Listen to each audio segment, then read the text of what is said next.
One spoonful, and the truth started to boil over. Welcome to Mystery Parlor. I am your host, Axon. Say hello in the comments and tell me where you're tuning in from. You make this community something special. Thank you. Let's get into it. When the doorbell rings at 10 minutes past noon, it usually means one of three things. A delivery Wolfe didn't order. A visitor Wolfe doesn't want. Trouble with an overcoat. On this particular Wednesday, it turned out to be all three. I had just poured myself a second cup of coffee and was mentally flipping through my excuses to avoid organizing the pantry when Fritz poked his head into the office. There's a woman at the door, Mr. Goodwin. She says she's a chef. Fritz's expression told me everything. If she'd said she was a tax collector, he'd have offered her a seat and a biscuit. But chef? That was an insult to his apron. She give a name? I asked, standing. Celeste. Perrine. That froze Wolfe with his thumb halfway into a jar of imported marjoram. He glanced up, not at Fritz, not at me, but toward the sound of her name. A moment passed. He capped the jar, set it precisely in its rack, and waddled out of the kitchen. With the weight of a man burdened by memory, that meant something. Wolfe forgetting his herbs mid-arrangement. That was a 10 on the Richter scale of rare events. I opened the door to find a woman whose presence would make any doorman hesitate before asking for ID. She was around 40, compact in frame, but with the kind of poise you don't get from yoga. Military. Maybe, or a decade under a head chef with bad breath and a sharp temper. Her face had been designed by practicality, but refined by precision. The coat was wool, tailored, French. The eyes were watching me faster than I could watch them back. Archie Goodwin? She asked. You guessed right. Miss Perrin? Chef Perrin. I need to see Mr. Wolfe. Sure. You've got a better chance of cooking him out of his chair than most. Come on in. I led her through the front hall, watching her eyes flick to the crown moldings and orchid-patterned wallpaper. She had the same look tourists give to art museums, part awe, part suspicion that someone's pulling a trick. Wolfe was back in his chair in the office, having returned there with mysterious urgency. When we entered, he looked up just long enough to make her feel judged, then dropped his gaze to his copy of the American Orchid Society Bulletin. She didn't sit until I gestured. Mr. Wolfe, she began, I'm here because something's gone wrong. Very wrong. And I believe I'm not the only one who knows it. That, Wolfe said without looking up, is nearly always the case. Celeste sat upright, both hands resting on the handbag in her lap. I'm the executive chef at La Saison, the restaurant in Chelsea. You've eaten there. I have not, Wolfe said. You've had our cassoulet delivered. Twice. Fritz would remember. Wolfe looked up sharply at that, and his eyebrows took a little stroll toward his hairline. Fritz from the doorway made a noise halfway between a scoff and a huff. I remember the cassoulet, Wolfe admitted grudgingly. It was tolerable. Then you know we don't make mistakes. Wolfe's mouth curved downward. What is it you allege has occurred? Celeste took a breath that was carefully measured in volume and tempo. Last Friday, a regular customer, Harold Yancey, ordered the consommé. Halfway through his meal, he left the restaurant without paying. He was found the next morning at his townhouse, unconscious, poisoned. That got a reaction. Wolfe did not gasp, he did not even blink. He merely set the journal on the side table. Poisoned, he repeated. Yes. And the authorities? They chalked it up to self-inflicted carelessness. Pills mixed with wine. He's a pharmaceutical consultant, easy excuse. But you do not believe that, no, she said. Because 2 hours before he collapsed, he left a voicemail for me. One sentence. He said, "There's something wrong with the soup." Archie Goodwin, boy sleuth and loyal secretary, will admit right here that I'd heard plenty of strange leads before, missing cufflinks, suspicious glances, houseplants knocked over during dinner parties, but none had ever started with consommé. Wolfe looked at her for a long time. "Why come to me?" he asked finally. "Because I know that if there's truth in that bowl, you're the one who'll taste it." "Poetic," I said, "and risky. You're putting your entire reputation on the line." "I've spent 20 years building it," she said. "If there's a secret in the soup, I'd rather find it myself than let someone else serve it cold." That was a line even Wolfe would admire, though he'd never say so. He rubbed his chin and turned his head toward the window. I knew that posture. He'd already decided something.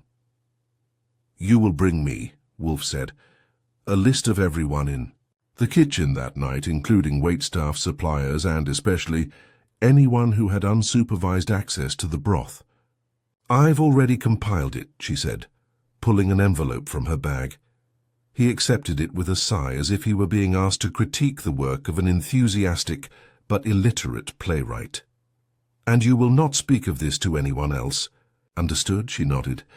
"Understood." She rose. "One more thing," she added, pausing at the door. "Whatever you find, don't protect me." She left, and the house was quiet again. Wolfe stared at the envelope in his lap, like it had just whispered a confession. He didn't open it. He just said, "Archie, cancel any dinner reservations. We're cooking tonight." That was my first clue. Wolfe didn't care about the poison. Not yet. He cared about the message. There's something wrong with the soup. That made it personal. And when Nero Wolfe takes something personally, somebody's about to get boiled. I spent the next 20 minutes watching Wolfe not open the envelope.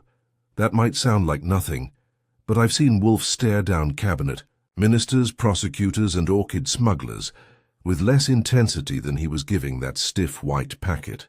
It sat there on his lap like a coiled snake, and he regarded it with the kind of disdain he normally reserves for elevator music and anyone who uses margarine.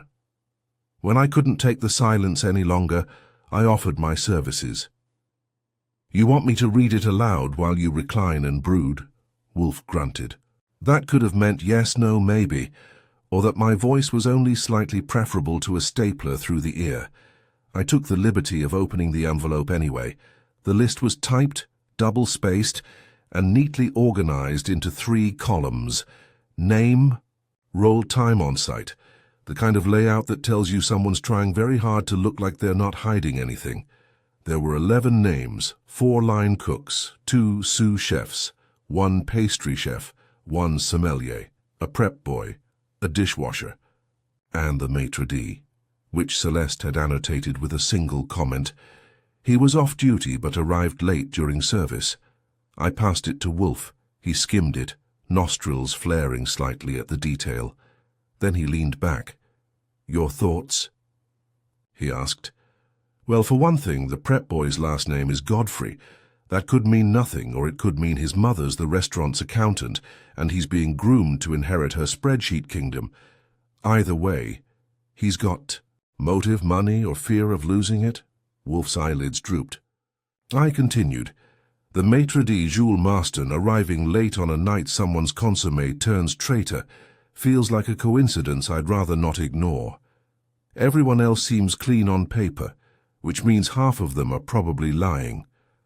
"That's a statistical truth, not a revelation," Wolfe said. "But well stated. I took that as a rare win." Wolfe's gaze drifted to the office door. Fritz. Like a summoned ghost in an apron, Fritz appeared. I suspected he'd been listening from the hall, likely out of offense more than interest. "Bring the consommé sample," Wolfe said. "The frozen one." Fritz blinked. "You saved it?" "I save many things, Fritz. Even culinary mediocrity when I suspect it may hide criminality." Fritz departed, and I followed him to the kitchen. The freezer in question was Wolfe's personal stash, separate from the house's actual working fridge. In it were sealed containers, marked with coded labels only he could decode, unless you knew that CSLS Fry meant cassoulet from La Saison, last Friday. Consommé was delicate stuff, as you know. It didn't hold up well in a legal battle or a courtroom, but it did hold memory, especially to Wolfe's tongue. Fritz retrieved the small jar marked Con LS free, and placed it reverently in the warming basin. I brought it back, and Wolfe lifted the lid with all the gravity of a bishop unveiling a holy relic. He sniffed, then sipped, then frowned. "Too much celery root," he said. "That'll kill a man," I said. Wolfe's frown didn't lift. "No, but it might hide something." "That could." He stood, not fast but with purpose, and shuffled out of the office to the plant rooms. That was his signal. He needed to think, and plants don't ask questions. I spent the next hour calling Saul Panzer.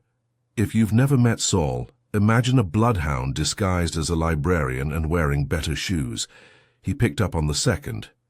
"Ring Panzer," he said. "Archie, we've got a culinary caper. A customer collapses after soup, and our chef thinks there's more to it than digestive regret. I'll send you the list of staff. See if any of them light up your files. Backgrounds? Nothing formal. Just look for drama, lawsuits, fraud, expired culinary certificates, bitter exes, the usual stuff that curdles ambition." "I'm on it." I hung up and buzzed the kitchen. Fritz informed me Wolfe was still in the orchid rooms and would not be disturbed. When he finally emerged, a little after 4, his mood was not improved. He didn't sit. He stood at the Globe bar, poured himself 1 finger of beer, yes, beer, a rare mid-afternoon indulgence, and turned toward me with that specific glint in his eye. The one that meant wheels were turning, even if the gears were coated in consommé. "She said he was found unconscious," Wolfe muttered. "Right. Not dead. Nope. Alive, though apparently not eager to recount the evening. And the police dismissed it. Officially, they logged it as a mix-up. The man's a pharma consultant. They chalked it up to pill interactions. He's wealthy and private. No one wants noise." Wolfe grunted. Noise is often the only truth one hears when everyone else whispers. He sat then, finally, and steepled his fingers, "Archie. You will pay a visit to Mr. Harold Yancey. If he is well enough to sit up, he is well enough to answer questions. Begin with what pills he takes and proceed backward until he admits what he tasted in that soup. Got it? And bring back his expression when you mention Celeste Perrin, word for word. Snapshot memory activated." I headed out just as the sun began to slope behind the Manhattan skyline, with a crisp wind that hadn't read the weather forecast. Yancey's townhouse was in the East 60s, stone steps, brass knocker, and that kind of well-kept shrubbery that's managed by someone with a clipboard and dental insurance, a maid answered. Then a nurse, then a voice from the second floor. "It's all right, let him up." I climbed to find Harold Yancey reclining in a padded chair by the window. He looked fine. That's not to say healthy. There was a tremor in his hands and a kind of post-trauma calm that suggested he'd been asked the same questions too many times already. "Archie Goodwin," I said. "I work with Nero Wolfe." "The food detective," he said with a ghost of a smirk. "Of course. You called Chef Perrin. Told her something was wrong with the soup." He looked down at his fingertips. "I did." "What was wrong with it?" "I don't know," he said. "I didn't taste it, not really. I was distracted. Something about the texture struck me as wrong. I didn't finish it." I squinted. "You left halfway through a meal you paid $400. "4? No, I didn't pay." "Why not?" "I don't remember." He turned his head slowly. "I woke up the next morning and thought I'd had a stroke, but the hospital said no. It wasn't a stroke. It was something they couldn't quite name." "He and the police?"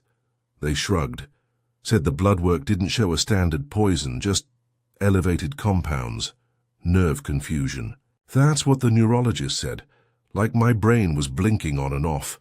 "That's not standard soup behavior," I said. "No," he agreed. "That's why I called Celeste. I thought if anyone would know, she would." "Did you suspect her?" "No," he said quickly. Too quickly. "But she needed to know. If it came from her kitchen, she'd care." "Why you? Why target you?" He looked me straight in the eye. "That's the wrong question, Mr. Goodwin. The question is, who else knew I was dining alone that night?" He turned back toward the window and didn't say another word. That sent a chill up my spine, colder than the wind outside. When I returned to the brownstone, Wolfe didn't ask what I'd found. He just looked at me and said, "Now, we know. This was not a poisoning of opportunity. It was orchestration. Someone chose that night, that dish, and that man for a reason. And just like that, our pot began to simmer. I've seen Nero Wolfe unmoved by confessions, bribes, blackmail, and one very persistent mime. But when I told him what Harold Yancey had said, who else knew I was dining alone that night, he leaned back in his chair, shut his eyes, and murmured, 'That will be the hinge.' Which, coming from Wolfe, is a banner headline. He didn't elaborate. He didn't have to. A man like Wolfe doesn't just hear a question like that. He hears its weight, its center of gravity. Someone had timed the incident, not to the soup, but to the man. That meant planning. It meant knowledge. And more than anything, it meant someone with a reason to believe that Yancey's life, or his silence, was worth tampering with a dish no sane chef would let out of her kitchen. I waited. A beat. "You want me to call Celeste?" "No," Wolfe said. "You will visit her. Do I get a dinner reservation this time?" He opened one eye. "You will ask her 3 things, he said, raising a finger for each. 1. Who knew Yancey would be dining alone? 2. Whether anyone insisted on handling the consommé personally. And 3. Whether anyone expressed unusual interest in his table before or after the incident." Got it. "And Archie, observe her. Carefully. If this soup hides a secret, it may not be chemical." I headed back out into the city's early evening, which had taken on that crisp, suspicious chill that tells you autumn's not fooling around anymore. La Saison was set in one of those half-buried Chelsea storefronts with long windows, lots of wood, and lighting so subtle it might have been a suggestion. I stepped in and caught the smell of browned butter, truffle oil, and just a whisper of saffron, a scent that told you you'd be paying for the atmosphere, not the entree. Celeste met me in her office. She was still in whites, but this time, her sleeves were rolled up and her hair pinned back with more steel than flair. She closed the door behind us. "I figured you'd come." "You always figure that?" "Only when someone calls you from a hospital bed." I nodded to the chair. She stayed standing. "Yancey says he didn't finish the soup, claimed something felt off." "I didn't serve it." "Who did?" "Luca, one of my line cooks." "Did he prep it too?" "No." "I did." "Why him then?" She hesitated. "He asked. Said he wanted to practice his tableside manner. He's young. I didn't think twice. That was the same night your maitre d', Jules Marston, showed up off duty." Her eyes narrowed. "He claimed he'd left something behind in the coat room." "Did he talk to Yancey?" "Briefly, but not at the table. I saw them exchange words by the entrance before Yancey was seated." I leaned forward.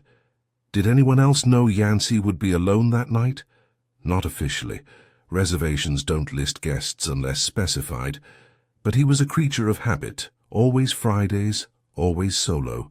Anyone who watched the books for a month would know." "So that's everyone on your staff?" Celeste didn't blink. "Everyone who cares about patterns." That answer stuck with me. "Last question," I said. "Did anyone, staff, supplier, stray millionaire, express odd interest in his table that night, before or after?" She didn't speak immediately. Then, 2 days before, Jules asked to change the seating plan, just for Friday. "Why?" Said, "The usual corner table was too drafty for someone of Yancey's status. Wanted to move him closer to the back." "And you agreed?" "I didn't care. He still got a window." I stood. "Thank you." She moved to open the door, then paused. "I don't believe anyone in my kitchen would do this, but if someone did, I want to know why. Because if it..." was for money, I can live with that. But if it was to hurt me, it's my job to find out which. She nodded quietly and let me go. I reported back to Wolfe after dinner, which Fritz had kindly kept warm in case I returned hungry. I always do. Wolfe heard me out in full, including the details about Jules's suggested table switch and Luca's conveniently timed enthusiasm for customer service. "You approve of Celeste?" Wolfe asked. "As a person?" "Sure." "As a chef?" "I defer to you." "I find her orderly," he said, "and that may be her weakness." I waited. "She controls her kitchen absolutely," he went on, "but she does not, it seems, understand how control invites challenge. Someone wanted that soup altered and not for flavor. They needed the opportunity. Luca asked for it, Jules engineered the setting, and Yancey's habit of dining alone made it feasible. So Luca, Jules, or someone who used them both. Precisely.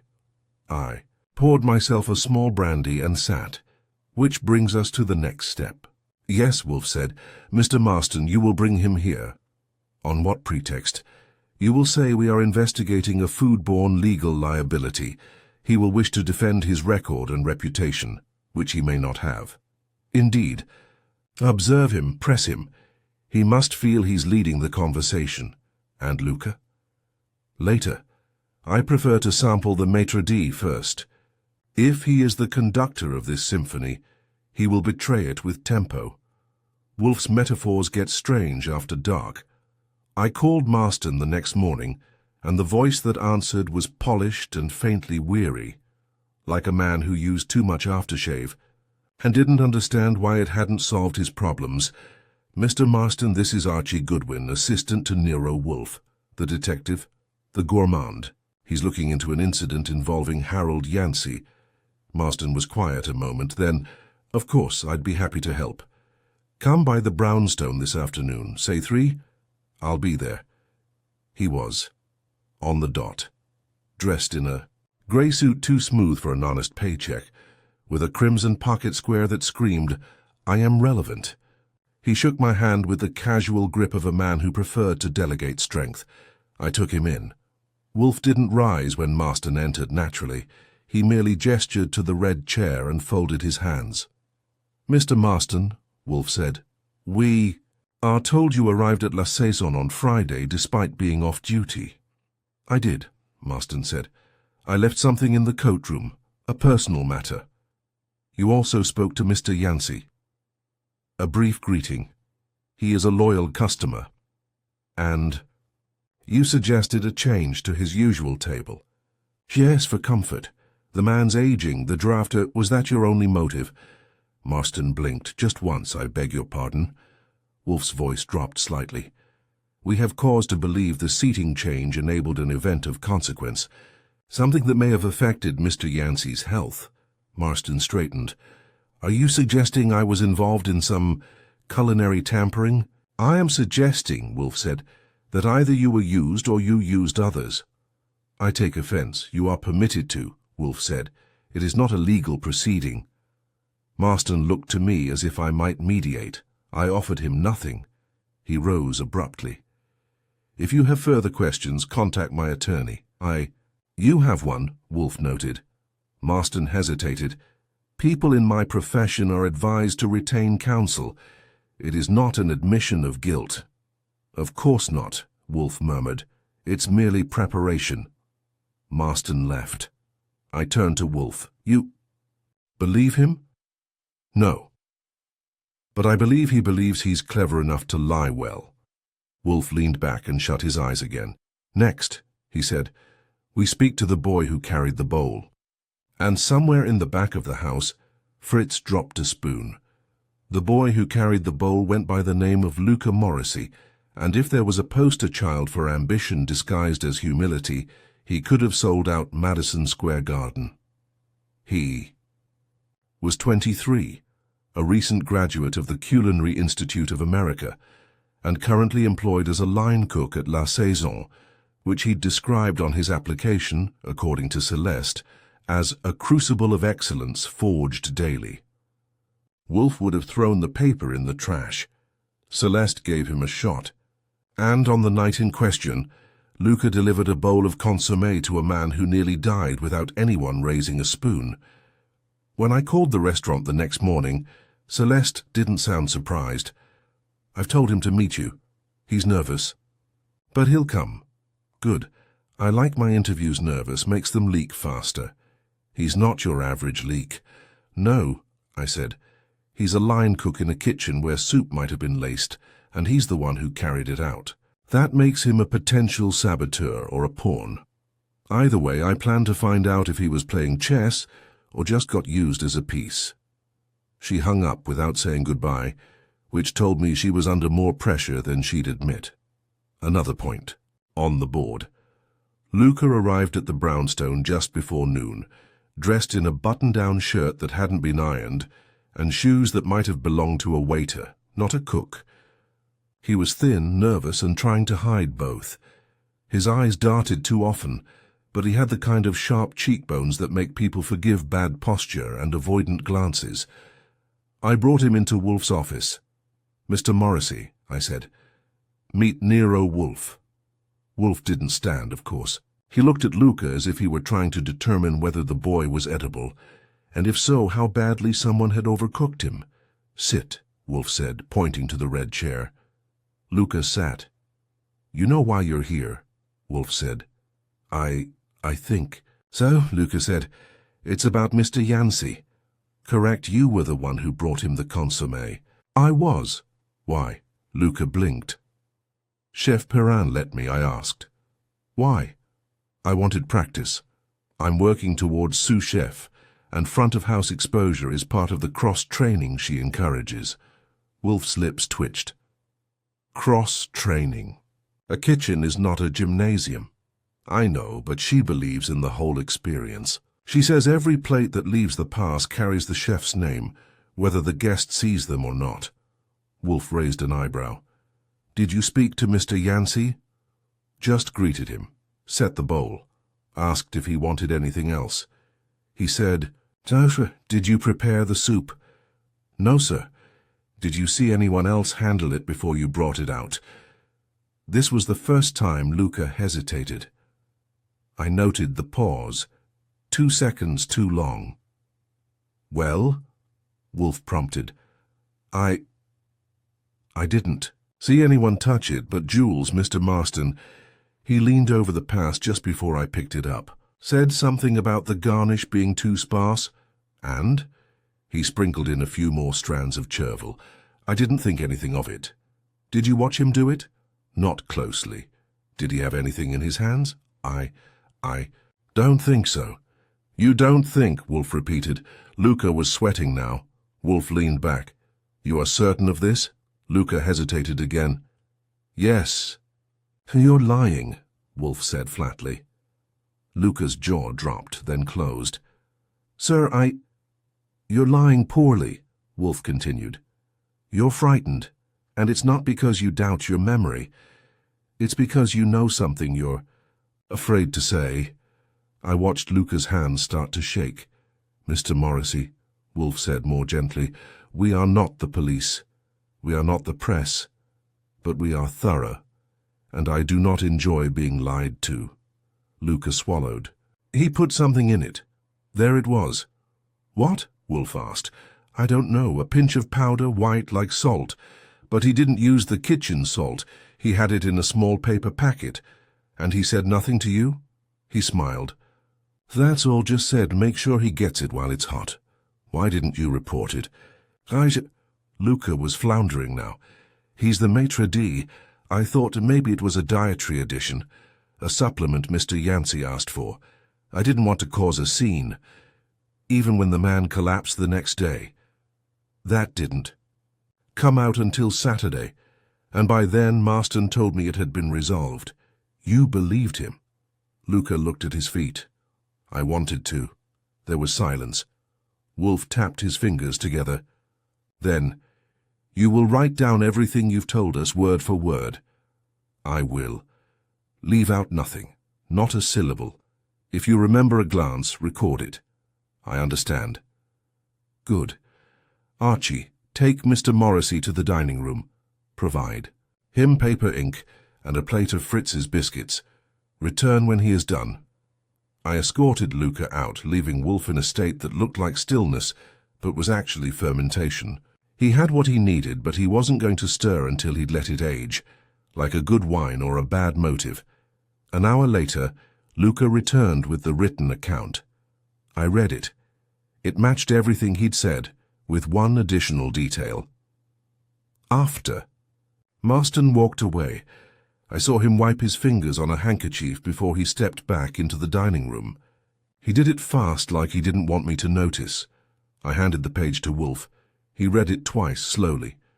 Then he spoke without looking up. Call Saul. Saul Panzer arrived at 7 sharp, coat crisp, expression unreadable. You have something? Wolfe asked. I do. He handed me a folder. Inside were dossiers on Marston, Celeste, and 3 of the cooks. Marston had a past.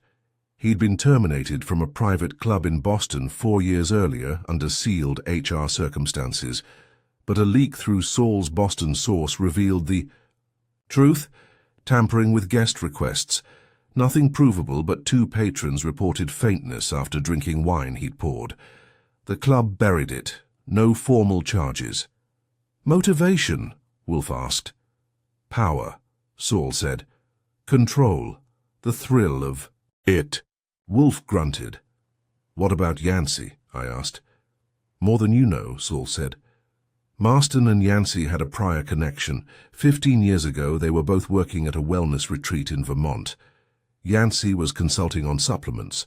Marston was staff. Wolfe looked up. And?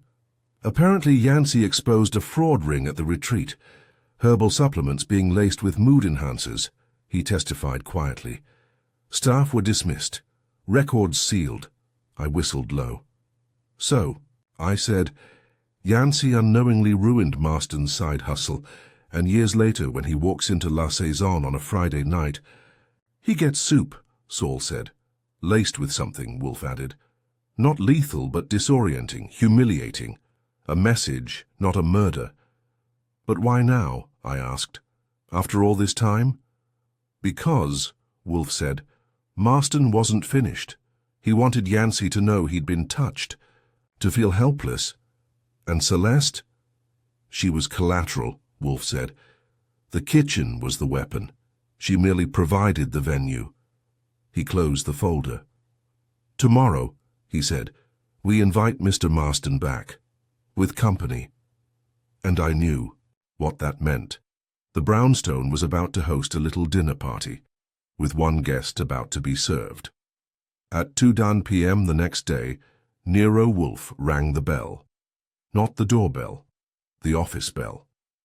The one wired directly to my desk and reserved for moments that required immediate action, like summoning a suspect or declaring a truce with gravity to reach for beer. I entered the office with my notebook and eyebrows raised. Ready for your roast? I asked. Wolfe gave me a look that could trim hedges. You will call Celeste Perrin. Ask her to come at 4. Tell her nothing more than that her presence is essential to the resolution of the matter. Got it. You will then contact Mr. Jules Marston. Ask him to attend at 5 sharply. Emphasize that Mr. Wolfe is offering him an opportunity to clear his name. Appeal to his vanity. With pleasure. You will also request Harold Yancey to be here by 5:30. Tell him the matter is reaching conclusion and that his presence will be clarifying, which it will be. Yes, and finally, Wolfe said, arrange for Luca Morrissey to arrive at 6, staggered entry, full circle. An orchestra of the accused. He nodded once. The tempo must build. By 4 o'clock I'd secured the guest list.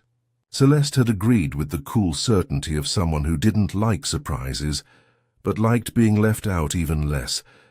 Marston, predictably, insisted on knowing the exact nature of the accusations. I told him there were none, yet, and reminded him that the more public this became, the more likely it would stick to him, even if it didn't belong. He arrived 10 minutes early. I guided him to the front room and offered a magazine. He didn't. Take it. Yancey's assistant responded to my message with crisp efficiency. Yes, Mr. Yancey would attend, and yes, he was well enough to speak. At 5 sharp, Wolfe was in his chair, glowering at his orchids like they'd offended him. "Fritz," he called, "please prepare the dining room. I want nothing served, but I want the table dressed, crystal silver, formal but empty." Fritz, who knew not to ask questions on days like these, nodded solemnly. The office was arranged like a tribunal. Wolfe, in his oversized throne, desk clear, eyes half-lidded but far from closed. I took my usual seat to the side, notebook open, pencil ready. Across from us sat Celeste, then Jules Marston when he was finally admitted. "Miss Perrine," Wolfe began. "Thank you for coming." Celeste inclined her head. "Mr. Marston," Wolfe said, "thank you for doing the same, though I presume your reasons differ." Marston sniffed. "I expect to defend myself against what is surely a mistake. Perhaps, but if it is a mistake, it is not ours." He let that hang, then turned slightly in his chair. "This began, as you know, with a bowl of consommé. It was not in itself extraordinary. It was not particularly memorable. But it became the medium of a message meant for one man, using your restaurant's reputation as a delivery system." Celeste's face was still, but her fingers tensed against the chair's armrest. "Harold Yancey," Wolfe continued, "was poisoned, not to kill, but to compromise, to confuse. A performance, you might say, one orchestrated by someone with knowledge of both the man and the menu." "I hope you're not suggesting—" Marston began. "I'm not suggesting," Wolfe interrupted. "I'm stating." That shut him up. Wolfe nodded at me. "Archie." I stood. "We've traced Marston's history.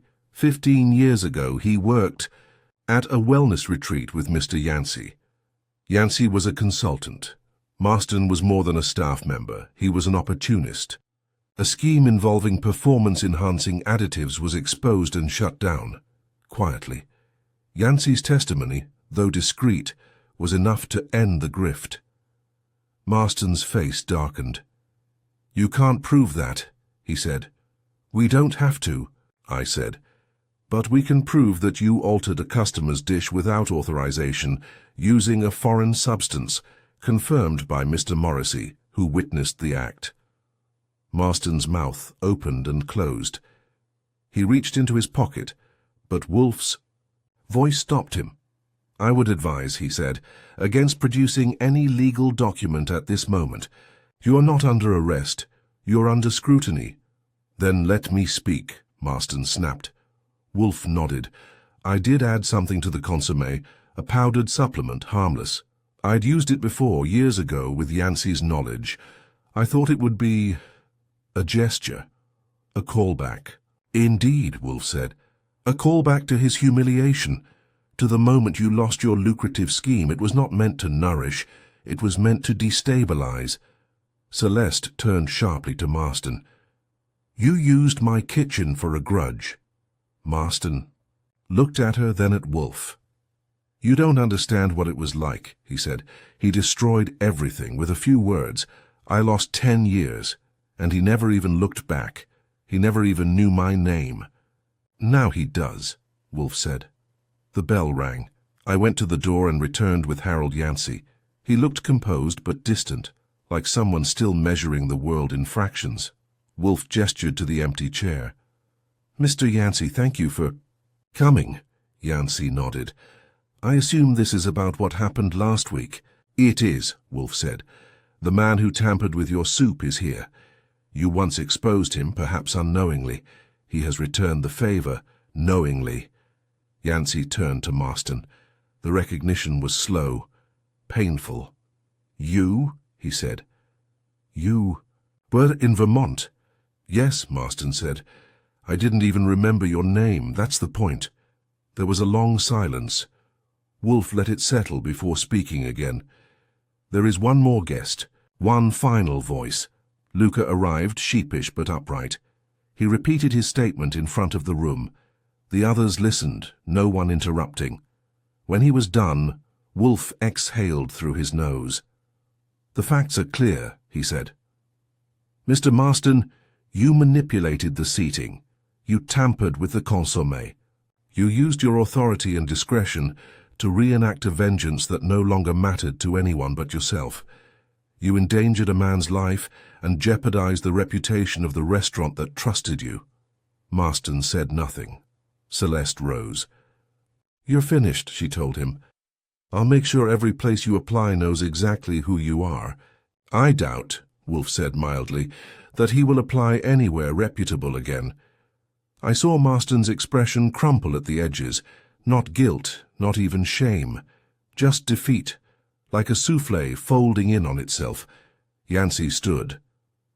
I won't press charges, but I will testify if needed, Wolfe nodded. Thank you. Marston left. No one spoke as the door clicked shut behind him. Yancey followed, nodding politely to Wolfe, and even managing a faint smile toward me. Luca remained behind.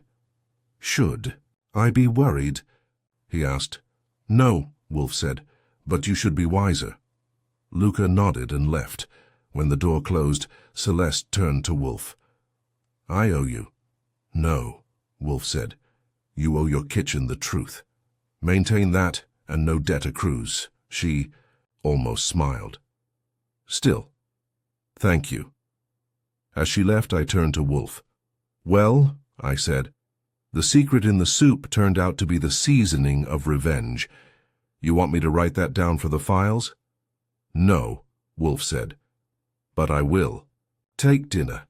And with that the world returned to normal.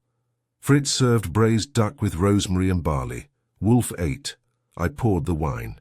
The case was closed, the brownstone at peace. Wolfe leaned back and said, Vengeance, Archie, is like coriander, too much and it ruins the broth.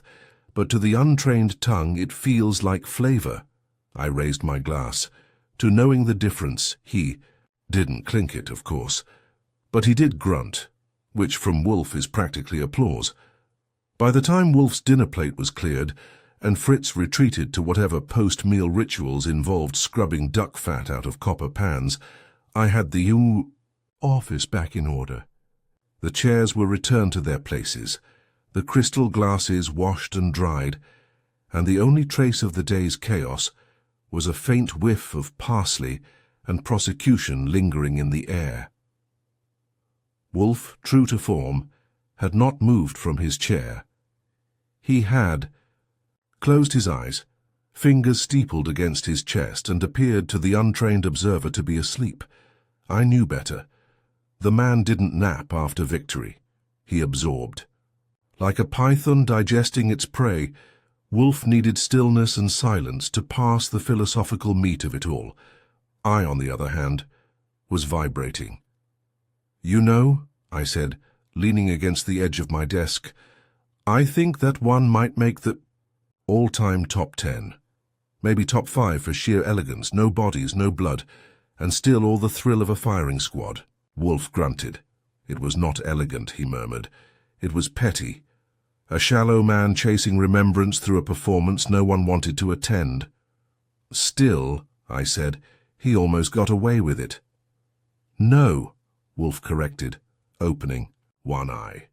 He only thought he had. That was a good point. Marston's downfall hadn't come from the act itself, but from believing no one would notice it, or care. His arrogance was sharper than the chervil he sprinkled. But there's something still gnawing at me, I said. Wolfe raised an eyebrow. I get Marston's motive. I even get how he pulled it off. Powdered supplement in the soup, calculated. Timing, no permanent damage. What I don't get is why now, if this grudge has been simmering for 15 years, what finally brought it to a boil? Wolfe's eyes opened fully. He shifted just slightly, as if granting me an inch of credit for asking the question that had clearly been on his mind too. That, he said, is a detail yet to be revealed. I stared at him. You think there's more? I think. Wolfe said that Marston is a man of vanity, not patience. He would not have waited 15 years on principle. He would have waited for a signal, an opportunity. Some recent trigger must have revived his interest in Mr. Yancey. I stood. You want me to dig? No, you want to dig. I'll allow it. He wasn't wrong. I was already halfway to the phone. I called Saul Panzer, because when it comes to digging there are only two speeds, normal and Saul. He picked up on the first ring. Panzer, Archie. We got our man, but there's a loose thread and it's starting to itch. I need you to find out what Harold Yancey's been up to in the last 6 months. Professionally, socially, anything that would have put him back in Marston's orbit. Any particular type of dirt. Even polished shoes track mud. Start with public appearances, consultancy gigs, retreats, anything wellness-related. I'll call in an hour. I hung up and glanced at Wolfe. He was already flipping through his Orchid Digest as if the case had returned to the soil and nothing else need bloom from it. But I'd been around too long to fall for that. An hour later, Saul called back. Got something, he said. Yancey gave a guest lecture at a culinary wellness symposium in Connecticut 2 months ago. Private event. Small crowd. Maybe 40 people. Topic was supplement safety in high-end kitchens. I blinked. You're telling me a pharma consultant walked into a room full of chefs and told them their powdered boosters were snake oil, essentially. Was Marston there? Not registered, but I called the hotel. He checked in under his own name for 3 nights. 2 rooms, 1 registered. To a woman named Rena Carr. Who's she? Former associate of Marston's. Used to work at a spa in the Catskills. Guess what her job was? I'm afraid to. Supplement procurement. I groaned. So Marston hears about the symposium, realizes Yancey's speaking, books a room, maybe listens in unofficially, and suddenly he's back in the revenge business, Saul finished. It wasn't about the soup. It was about being reminded of the burn. I thanked him and hung up. Wolfe hadn't asked, but he glanced up the moment I re-entered the office. He saw Yancey at a lecture, I said. Didn't interact, just watched. The man who humiliated him 15 years ago. Still prominent, still credible, still not remembering his name. Wolfe let out a slow breath. That, he said, is the most dangerous kind of insult. The one that's not even deliberate. I sat back. Do we tell Yancey? No, Wolfe said. There is nothing to gain. And the man has suffered enough besides. He tilted his head. What greater punishment than to be forgotten by the one you hate? That was vintage Wolfe. Elegant, cerebral, devastating. Still, I wasn't quite ready to close the file. The next day I made a quiet stop at La Saison. Celeste wasn't expecting me, but when I appeared in her office doorway, she didn't look surprised. Marston's gone, she said. Resigned. I told him if he didn't, I'd put a copy of that written statement in every envelope he ever mailed. I don't doubt it. Guests are asking questions. Nothing specific, just whispers. They'll stop. I know, but I won't forget. I nodded toward the kitchen. What about Luca? He's scared, but he's solid. I'm keeping him. Some mistakes grow stronger roots than you expect. That was more generous than I anticipated. I offered her something like a smile. Wolfe sends his regards, I said, though he wouldn't say that. He might grunt it if pressed. Celeste stood. Tell him thank you anyway. I left the restaurant and walked north, cutting through the park. It was early fall, and the trees were just starting to turn, a few stubborn reds among the green, like defiant opinions in a calm room. Back at the brownstone, I typed up the final report, labeled and filed it under C for consommé, sabotage thereof. Wolfe signed off with a flick of his fountain pen and returned to his orchids. Just before dinner, as Fritz set the table with his usual silent reverence, Wolfe made a sound. Archie, yes? Marston failed not because he was cruel, but because he misunderstood the nature of flavor. Oh? He thought bitterness added depth. He was wrong. I thought about that as Fritz served the first course. Creamy. Leek and potato soup, warm and clean. You know, I said, this might be the best soup I've ever had. Wolfe didn't answer. He didn't have to. He was already halfway through his bowl, and for once no secret lingered in the broth. Wolfe was uncharacteristically silent after dinner, not the comfortable kind of silence he usually wrapped around himself like a blanket of disinterest, but something more layered, contemplative maybe, as if a single thread from the case still dangled, and he was debating whether it was worth tugging. I gave him half an hour to stew. Then I brought in coffee, black for me, sweet and scalding for him, and settled into the red chair across from his desk. "So," I said, lifting my cup, "the soup is clear, the suspects dismissed, reputations salvaged, and vengeance boiled, down to its last bitter drop. All that's left is the denouement. What's still on your mind?" Wolfe took a sip. The cup made a delicate clink when it hit the saucer. He stared into it as if the coffee grounds might rearrange into answers. "Something," he said, "still offends me." I sat up. Wolfe wasn't prone to emotional hyperbole. If something offended him, it usually meant the world had failed to meet his precise standard of symmetry, and someone was getting away with it. Marston? No. He is a fool, but an exposed one. He will retreat to some obscure corner of the service industry and whimper his way through mediocrity. No, it is Miss Perrin who troubles me. I blinked. Celeste? Wolfe nodded. She's too clean. I resisted the urge to laugh. You think she's hiding something? You've seen her kitchen. The woman alphabetizes her spices by sub-region. Precisely, Wolfe said. She is meticulous, but even meticulous people leave behind threads. Her narrative, Archie, it was too perfect. She controlled every variable, too calm, too measured. That's just professionalism. She runs a pressure cooker of a kitchen and hasn't strangled a dishwasher yet. That's not suspicious. That's miraculous. Miracles, Wolfe muttered, are not real. They are misdirection. I sat back, crossing my legs. What's the misdirection? She said she didn't notice Marston's resentment, that she trusted him implicitly, but she also knew about his past, the employment record, the departure. From the Boston Club. She told you that? She didn't need to, the way she cut him loose, without hesitation, without a flicker of doubt. That's not shock, Archie. That's confirmation. Confirmation of what? That she'd known something like this might happen, and was waiting for it. That gave me pause. You're saying she let him slip? Gave him just enough leash to hang himself? Wolfe didn't answer.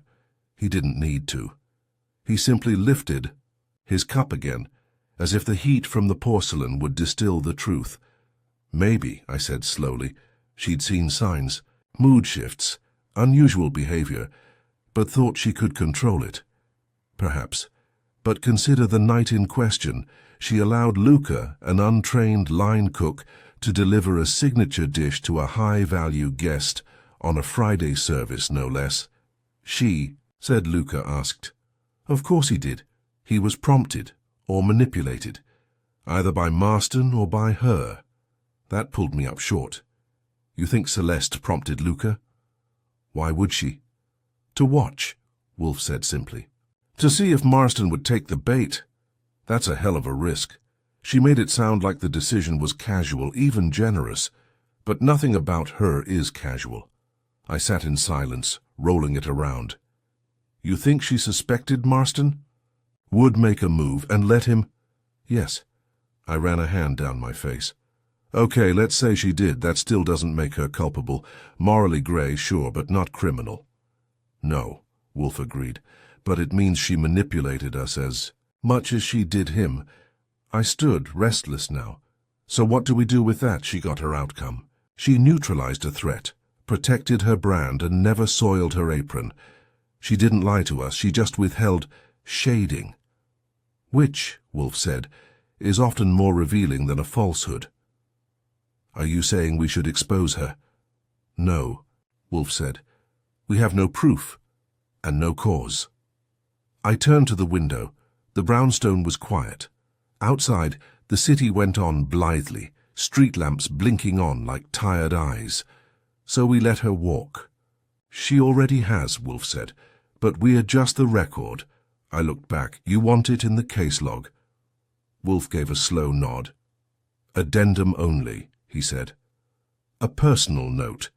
She is competent, she is proud, and she is dangerous. I pulled out my notebook and wrote it down.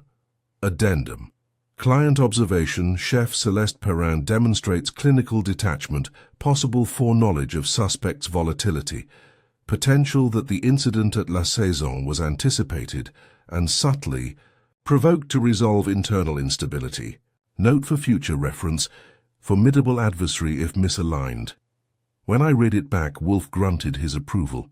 That night, as the city hushed and the brownstone settled, I sat alone in the kitchen, finishing a slice of Fritz's blackberry tart, and thinking about what Wolfe had said. Celeste Perrin had won. But the way she'd done it, quietly, precisely, without a trace of overt manipulation, made it clear she'd always been playing a different game. Maybe she hadn't poisoned the soup. Maybe she hadn't instructed Marston to do it. But she hadn't stopped it either. And in Wolfe's world, where observation is everything, what you don't do matters just as much as what you do. The next morning, I received a small package at the door. No note, no return address. Inside was a vacuum-sealed pouch labeled simply, Consommé, signature batch. I brought it to Wolfe. He studied it, sniffed it, didn't open it. After a long pause, he said, Fritz will dispose of it.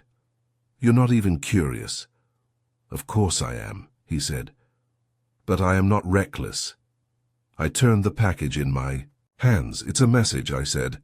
Wolfe nodded. Yes, and the message is she knows we know. I dropped it in the waste bin. We never spoke of it again. But in the archives, filed neatly under the secret in the soup, the case now had a footnote. It wasn't long, just 6 words scribbled in Wolfe's hand. Control, Archie, is the finest seasoning. Wolfe didn't speak much the next day. Not that that was unusual. He wasn't what you'd call loquacious on any day ending in Y. But there was a particular quiet that had settled over the brownstone like a velvet curtain. The kind of quiet that said the show was over, the applause had faded, and now the only thing left to do was sweep the stage. Fritz, in his wisdom, let the silence stand. Breakfast was served with no commentary beyond the necessary. The eggs were soft, the bacon crisp, the toast angled precisely. Wolfe ate as he always did, deliberately, like a man drawing sustenance not just from flavor but from order. It was mid-morning when I broke the stillness. She got away with it. Wolfe raised an eyebrow but didn't look up from his copy of the American Orchid Society Bulletin. She orchestrated a downfall without lifting a finger, I said. Used us to do the clean-up, got rid of a toxic staffer, protected her restaurant, and walked away spotless. I am aware, Wolfe murmured. And you're okay with that? That finally got his attention. He folded the journal and set it aside. Mr. Marston's removal was necessary. She facilitated it, yes, but not dishonestly. She manipulated the circumstances, I said. She steered the outcome. Would you have preferred a public scandal? Wolfe asked. An investigation with lawyers and reporters and whispers about sabotage in a 5-star kitchen? It would have ruined her. And Yancey. She still used us. She engaged us. We accepted. She played no deception, merely withheld speculation. Which, I muttered, you yourself called misdirection. He steepled his fingers. Miss Perrin is not innocent, but she is not guilty of the crime we were asked to examine. The soup was tampered with. The motive was personal. The culprit was identified. Justice, as framed by the facts, was served. You always said facts are fine, I said, but context tells the story. Yes, Wolfe agreed, and now we know the story. It does not require retelling. I sat back in my chair. It should have felt like the case was over, but like a soup with too much salt, it lingered. Say she hadn't sent the consommé, I said. She did not send the consommé, Wolfe corrected. She sent a message. That is different. Right. A signature batch, like a fingerprint. Precisely. It was not a gift, it was an acknowledgement. An understanding that we reached the same conclusion she did, that she won. No, Wolfe said, that she acted before she had to. I thought about that for a moment, about Celeste's steady calm, the way she watched everyone at the brownstone that day, as if she were evaluating a kitchen full of ingredients, figuring out who would hold their shape under heat. Do you think she would have let him die? Wolfe paused. Just a beat. Then, no. But she would have allowed him to suffer, if that was the only way to make him leave. That's a fine line. It's the line that separates necessity from cruelty. She danced on it. She did not. Cross. He closed his eyes, and I knew the conversation was over. I left him to his orchids and went upstairs to file the report. But I didn't type it right away. I just sat there, staring out the window, watching the city stretch and yawn. Beneath the weak morning sun, Wolfe had ruled. His logic, as always, was flawless. But something in me kept gnawing at the corners of it. So I called Luca. He picked up on the second ring. Chef Perrin's kitchen, he said, like someone trying out a new accent. It's Archie, just checking in. Oh, hey. Things. Good. She's different now, quieter but not angry, just focused. And you? I'm still there. She moved me off line duty for a bit, got me doing prep and inventory, said I need to see the bones of the place. That's not punishment, that's training. I know, he said. I think she wants me to understand what she sees. That's a lot. Yeah, but I'm learning. I paused. You ever talked to Marston since? A long silence. No, he said, but he called the restaurant once, didn't leave a message. I nodded to myself. Okay. Stay sharp, kid. I hung up and went back down to the office. She's grooming him, I said, standing in the doorway. Wolfe looked up from his orchids with a flicker of interest. Miss Perrin. Luca, she's teaching him, molding him, not just as a chef, as a person. She's shaping the next one to sit beside her. Wolfe gave a small nod. It is what one does when building a legacy. But that means she has plans. Ambitions. Maybe even an empire. Yes, then she's going to become powerful, of course, and dangerous. Wolfe looked at me. You are repeating yourself. I took a breath. I just don't like being used. No one does, Archie. But it is often the cost of being useful. That stopped me cold. Not because it wasn't true, but because it was too true. We hadn't just solved a crime. We'd paved a road. The quiet after that filled the office like fog. Fritz brought in lunch and Wolfe made no comment, which meant it was flawless. I picked at mine, distracted. Afterward, as Wolfe prepared for his afternoon orchid session, I reached for my hat. Going out, he asked. Just for a walk. Clear the head. Wolfe grunted his blessing and I stepped outside. The air was brisk, not yet winter, but with a note of finality, like a chapter closing. I walked uptown, thoughts circling. Celeste had played the long game.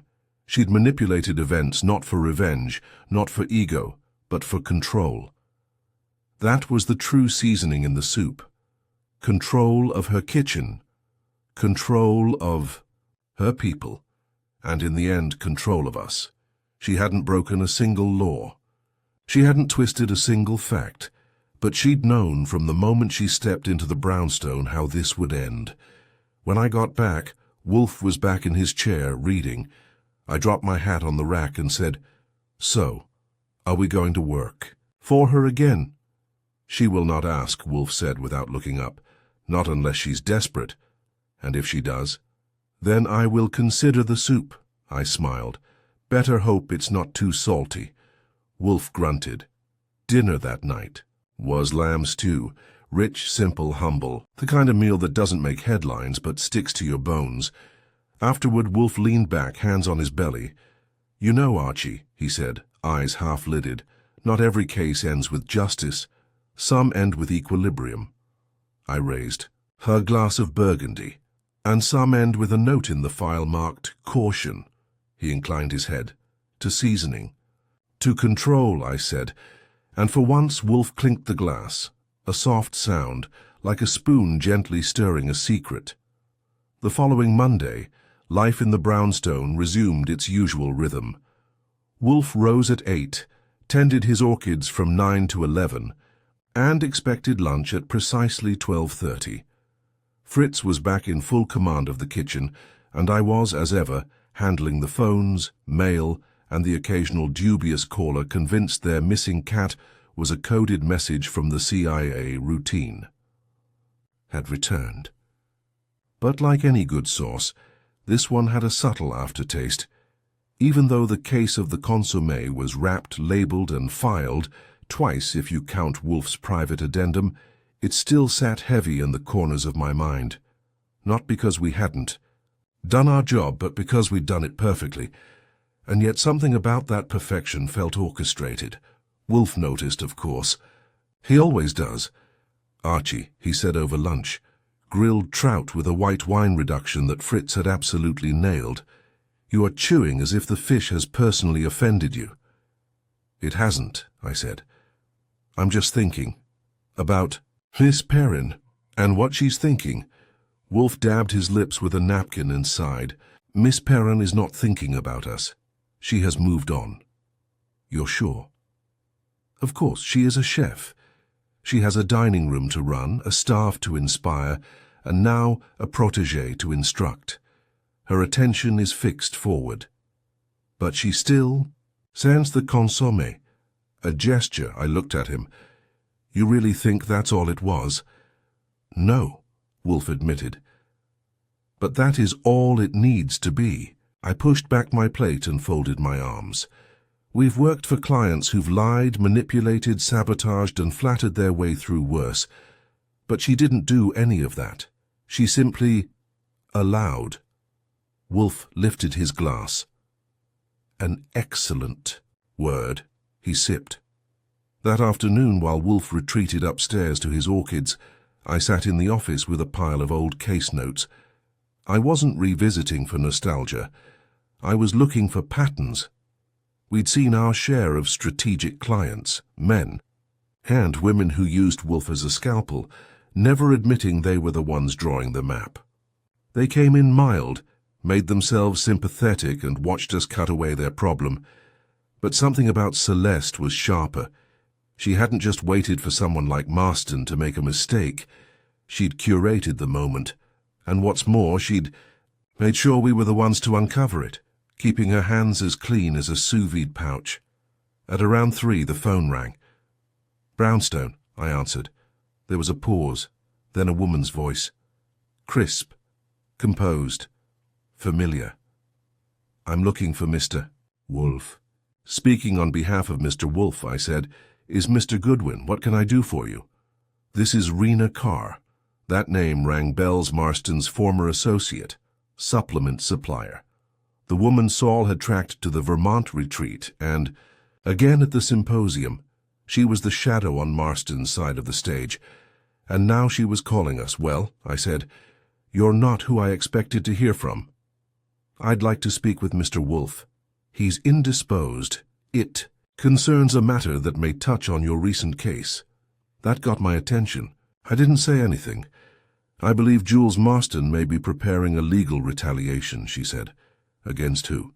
Celeste Perrin. Possibly Harold Yancey. Possibly you. I sat forward. That's a wide net. He feels he was entrapped, that the whole situation was manipulated to make him appear unstable. Well, as it turns out, he didn't need much help with that. I agree, she said. But he's gathering correspondence, records, trying to frame it as a conspiracy to damage his career. I paused. And you're telling us this because... There was a soft breath on the line. Because he contacted me, wanted me to testify on his behalf, said I could confirm his account of the symposium and the events that followed. Will you? No. Why not? Because he lied to me. He said Yancey remembered him. That Yancey mocked him during the talk. I reached out to Yancey's assistant. She said Mr. Yancey never spoke to anyone that day, except the panel moderator. So Marston's making it personal. He needs it to be personal, she said. Otherwise he has to accept that he was forgotten. I glanced upstairs, where I could hear the faint creak of Wolfe's footfalls pacing in the orchid rooms. I appreciate the call, Miss Carr. If anything else comes up, I'll be in touch. She hung up. I waited 5 minutes before buzzing. The bell. Wolfe returned in under 10, which for him is practically sprinting. I gave him the rundown. He didn't react visibly, just lowered himself into his chair and said, as expected, "You think he'll go through with it?" "He may try," Wolfe said, "but a man who poisons with supplements and logic has no appetite for courtrooms. He'll saber rattle, then vanish." "And Carr?" "Prudent," Wolfe said. "A shadow, recognizing she has no more use in the dark. So what do we do?" "Nothing." "Nothing?" Wolfe laced his fingers over his belly. "If he acts, we respond. But Miss Carr's warning is preemptive, a gesture, like the consommé, like Perrin's silence." I sat back. "You know," I said, "I think we're in a new league." Wolfe grunted. "We're not just solving crimes anymore. We're being used in strategic conflicts, employed by people who aren't seeking justice. They're seeking leverage." Wolfe didn't argue. "The rules are changing," I said. "No," Wolfe said. "Only the instruments. I wrote that down later in the case log. Only the instruments. It had a certain truth to it. That evening the brownstone was quiet again. No guests, no clients. No simmering soup. Fritz served a mushroom risotto that reminded me of Celeste's kitchen, delicate, exact, and confident enough not to show off. Wolfe finished his second helping, wiped his mouth, and looked at me. "There is satisfaction, Archie," he said, "in recognizing when a problem has been solved thoroughly, even when the solution is not celebrated. No parades for unsung heroes. None," he said, "and none required." I raised my glass. "To thorough solutions. To quiet victories," Wolfe replied, and for once we drank in silence. Outside, the city turned down its lights. Inside, the file marked "The Secret in the Soup" remained closed on Wolfe's desk, untouched, but not forgotten. There's a particular stillness in the brownstone when a case has truly ended, not the sort of lull that comes after a client storms out or a suspect dodges questions, but the quieter kind. The kind that settles in when every piece of the puzzle has been placed, and no one's left pretending there's still a missing edge. That's where we were now. Wolfe had returned to his orchids, more devoted than usual, as if compensating for the days when they'd had to share his attention with Chervil and chefs. I was back to sorting mail, returning calls, and fielding inquiries from hopefuls who believed Wolfe might stoop to chasing lost will revisions or jilted fiancés. He wouldn't. But people try. Still, there was something different in the air, not tension, more like residue, trace elements from a case that had wrapped itself too cleanly. One afternoon, about a week after the car call, I found myself rereading Wolfe's private addendum to the case file, the one marked with that short, pointed sentence, "Control, Archie, is the finest seasoning." It had been bothering me, not because it wasn't true, but because it was so true. A little too on the nose, even for Wolfe. It wasn't his usual closing note. Usually there was more bite to it, more irony, but this one read like a line from a memoir written by someone else entirely. So I asked, "You really believe that?" Wolfe, seated behind his desk with a cup of beer and the Orchid Review open to page 15, barely looked up. "I would not have written it otherwise. But you've always put truth above control. Precision. Fact. Not dominance. Precision is control, Archie. The right word, the right deduction, the right outcome." I leaned against the edge of my desk, So then, what are we now? Investigators or instruments of other people's strategy? Wolfe exhaled slowly. The equal difference is choice, he said. I chose to accept Miss Perrin's case. I chose to follow the truth as it revealed itself. That she benefited does not negate the process, but she played us. She used our precision to produce an outcome she could not manufacture herself. Same thing. No, Wolfe said, finally setting the journal aside. The difference is in the intention. She did not deceive us. She offered a circumstance. We applied logic. The outcome is not ours to govern. I let that hang in the air a moment. And if the next client is like her? I asked. If the next case isn't about justice at all, but about a very calm, very clever person playing us like a symphony. Wolfe met my gaze, then he said, "We will play better." That, I'll admit, shook me a little. He wasn't angry. He wasn't even cynical. He was simply acknowledging that in the field of strategy and truth, even the great Nero Wolfe could be a rook on someone else's board. But not for long. Not twice. He turned back to his journal. But I didn't move. Something else was gnawing at me. "You know," I said, "Marston's out there somewhere." Wolfe grunted. "Of course. He still knows the game. He might not try anything soon, but men like him don't forget." Wolfe shrugged. "He has already lost the only thing he cared about, significance. That doesn't always end the story." "No," Wolfe agreed. "But it does change its shape." The room fell quiet again. I sat down and updated the master file. I added Carr's call, Marston's alleged legal threats, and Wolfe's observation about intent versus effect. And I added my own note in my own hand. It's one thing to expose a crime, it's another to be used as the scalpel. The next time someone walks in with calm eyes and a perfect record, I'll ask not what they want, but what they need done without getting caught doing it themselves. Wolfe would never admit it, but he read that note later. I know, because the next day I found the case folder closed and turned slightly on his desk. His subtle way of saying, "Yes, that will do." Fritz made veal that night, with tarragon and roasted pearl onions. It was outstanding. Wolfe ate in measured, satisfied silence. I sipped my wine and let the warm haze of closure settle in. But just as dessert, chilled panna cotta with raspberries, was served, Wolfe spoke. "Do you believe justice was done?" "Sarchi." I didn't answer right away.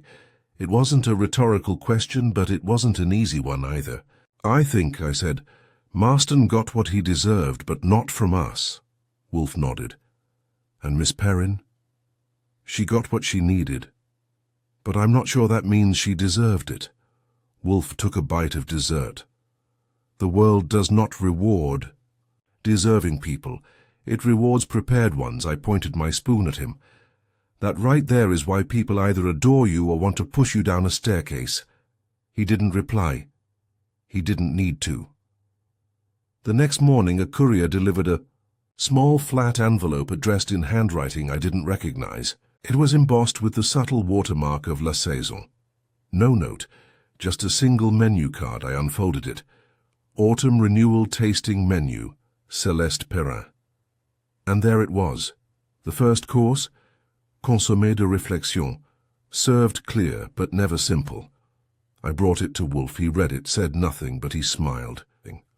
But he, just slightly, then he handed it back. "Frame it," he said. I did. And now, hanging on the office wall between the framed illustration of Wolfe's first orchid hybrid and a photograph of the New York skyline, is a menu that says everything about victory, about strategy, about the soup that revealed more than poison ever could, and beneath it, in Wolfe's unmistakable script, "Let them think they're using you. Only then can you truly observe." Case closed. The frame went up the following afternoon. I hung it myself, which I don't often do, but there are times when even Archie Goodwin prefers to place a nail where he knows it'll land straight. It now sits just above the credenza, the menu from La Saison, with that clear, quiet first course staring back at you like a dare. Consommé de réflexion, served clear, but never simple. That about sums it up. Wolfe didn't comment on the framing. He rarely praises decor. But that evening, over roasted duck and parsnip puree, he gave the wall a slow, deliberate glance. The kind that means well done in the Wolfe dictionary, which has more Latin in it than compliments. After dinner, with Fritz off cleaning the silver and the city softened to a hum outside, I found myself thinking, not about Marston or the poisoned, Consommé or even Celeste Perrin, but about what we do and why we keep doing it. We solve cases. We uncover lies. We pull truth from people who'd rather keep it locked up. And sometimes we do all of that for clients who aren't what they seem. Wolfe knows that, better than I ever will. But it was only now, after this case, that I understood what it costs him. He wins with words, with silence, with the kind of control that most people only dream about. But the deeper truth, the one that lingers like a well-aged broth.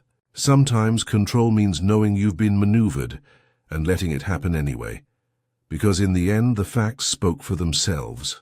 Marston's motive was revealed, his method was reconstructed, his ego, his resentment, his moment of petty vengeance, all laid bare in Wolfe's office like ingredients on a butcher's block. But Celeste, she walked away with clean hands and a sharper knife. She hadn't lied. She hadn't twisted the truth. She'd simply stood by while events unfolded and made sure the blade landed where it needed to. Justice. Maybe. Balance. Definitely. And Wolfe, in his usual silent dignity, had made peace with that. It was in its own way a perfect meal. Subtle. Seasoned. Served just hot enough to leave a mark. The phone rang once, around 9. I answered. A food journalist wanted to comment on the rumors of La Saison's staffing shake-up. I told him the restaurant didn't serve gossip, and neither did we. Wolfe, from his chair, approved. He didn't say it. But he did take another sip of beer. That's about as loud as he gets.